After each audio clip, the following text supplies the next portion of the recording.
લોકો આઠમ જ પકડીશ, આઠમ અને નોમ અને દશેરાના હવન અહીં બેહાડી દીધું. પણ હું એવું કહું છું કે દર કોક પણ અઠવાડિયે, પૂનમે, 15 દાડે, મહિને બધું પરિવાર ભેગું થઈ સુખડી હોય, શ્રીફળ હોય, ચોખા હોય, તમે જમાડો ને એટલે તમારા ઘરમાં દિવાળી દિવાળી દિવાળી હોય. શું કરવા આઠમ? એ માતાનું મહત્વ છે આઠમના દિવસ.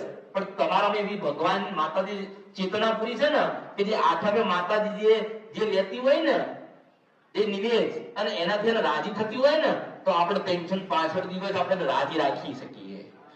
પણ આપણે રાખી શકતા નથી. આપણે તો આઠમ એ પછી શું કે આઠમે 8 વાગ્યા, આજે 8 વાગ્યા પછી કરાય, અમુક તો 12 વાગ્યા પછી કરાય. એવું હતું. તમને ભૂખ લાગે તમે તારે ખાવ છો જ ને. એવી રીતે માતા તમારી આત્મા તમારું અંદર મન ચિત્ત કે આજે મારા માતાજી નિવેદ કરવા છે એટલે પછી કરી નાખવાનો હોય એને તમને જગાડે આપો, તમે જાગતા નથી.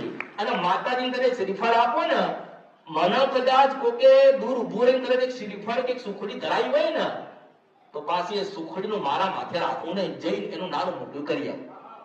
એટલે દેવ કોઈ દાડો તમારું જે હોય દેવ કોઈ દાડો માથે લેણું રાખતા. વિડિયો જોવા માટે અત્યારે જ ભક્તિ યુટ્યુબ ચેનલને સબસ્ક્રાઇબ કરો.